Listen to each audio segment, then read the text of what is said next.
If I have presented a provocative budget, I cannot escape the consequences of my actions. I therefore welcome the criticism that has been voiced from different sections of the people. My proposals still hold the ground, and no alternatives which would help the government maintain the tempo had been adumbrated. When it was asked by some whether the plan was for the people or the people for the plan, they only did so at that moment from anger. There could hardly be any doubt that the plan was for the people. So far as we on this side are concerned, we went before the electorate a few months back with only one weapon in our armory. We promised the people that through the instrument of this second plan, we shall change the economic structure of the country to an extent that will show visible results in the standards of living of the common man.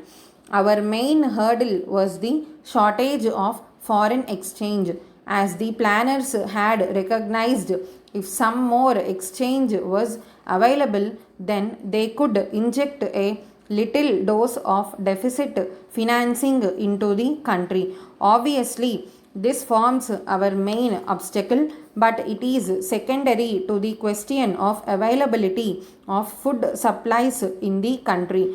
The major preoccupation of us all today is the shortage of food supplies or the better distribution. Statistically, the country had adequate quantities of food grains, but there remain large pockets which did not receive enough supplies, and anti-social forces were taking advantage of the position to enhance the prices.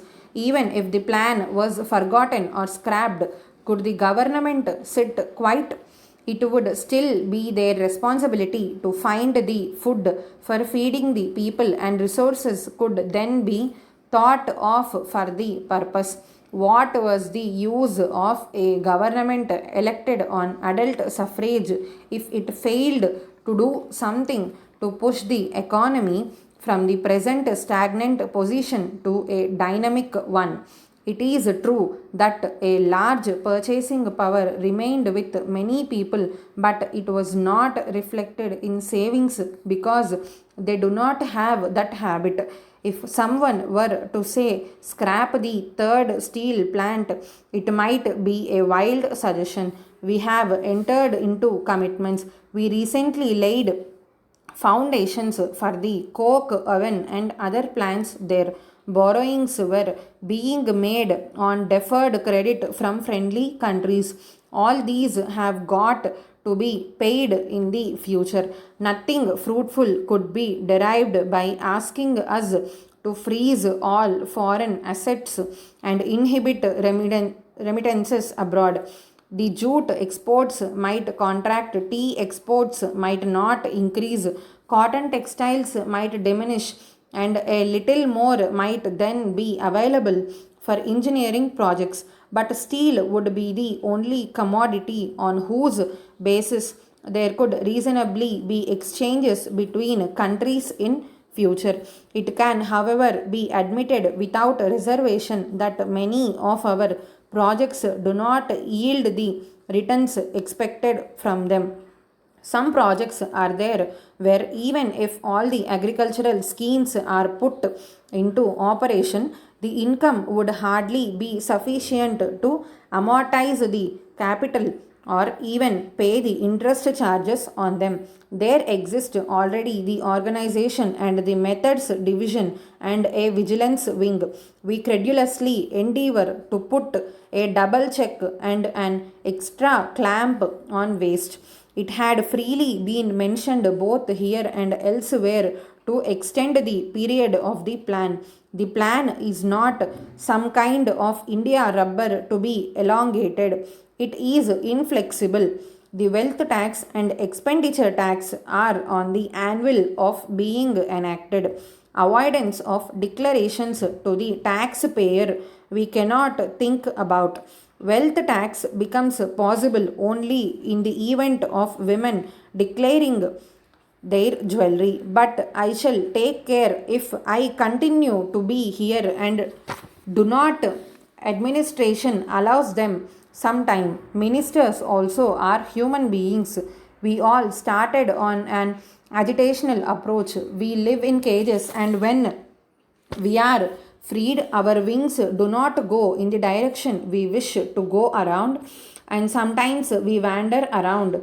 Suggestions regarding prohibition and salt tax were made, but sentiments and reason did not go together. The direct taxes proposed took the country forward towards the accepted tenets. I do not agree that in the past the raising or lowering of the limits had been very rational. The present limit would bring in an appreciable number of shopkeepers and other non salaried classes, which is likely to grow, and as we eliminate the top brackets progressively, we increasingly depend on these classes unless we give up all taxational measures and resort to indirect taxation. Increase in corporate taxes was found necessary because in India it was too meager. The increases were refundable to shareholders. We wish to do something for slums, for the people living in huts and insanitary conditions, and a lot for the refugees. Our heart bleeds and pulsates for the common man. We endeavor to keep the economy of the country on an even keel. Hyderabad, dated 2nd March 1958, to Messrs. Crompton Engineering Company India Limited, 47 Armenian Street, Madras. Dear Sirs, we thank you for your letter of the 28th ultimo in reply to ours. We are extremely grateful to you for all the suggestions you have tried to make to us in the interests of our branch office and in upgrading the sales of electric goods in general. After receipt of your letter, we hasten to inform you that we have availed ourselves of the earliest opportunity of conferring with our principals and seeking their advice with regard to the particular points raised by you regarding our future plans for the expansion of our business premises in Hyderabad. As you must be aware, the state of Andhra Pradesh has embarked on huge electrical development program with a view to catch up with the progress obtaining in the neighboring sister states. As a consequence, we have indeed much pleasure in informing you that we are receiving firm orders for supply of high voltage transformers, copper wire, iron poles, and conductors. Every alternative week, letters and reminders have been pouring into our office for definite replies when the intended stocks of materials are expected in India and delivered to their departments. We may assure you that we have been watching the progress of the works, and we are assured that the materials thus far supplied are acclaimed to be the best and cheapest.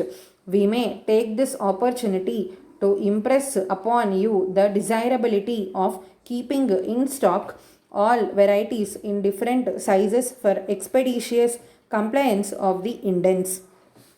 Since there is a clamor for various sizes of towers consequent on the launching of a scheme for extending electricity to all the rural parts, we very much desire that our orders might be given top priority. Please find enclosed herewith an indent for the goods which please order compliance expeditiously. The order for shades is as per design and specification and is not liable to be altered, and no Substitutes will therefore be accepted. Our customers plead that any delay would cause loss. They intend completing the works before the advent of monsoon.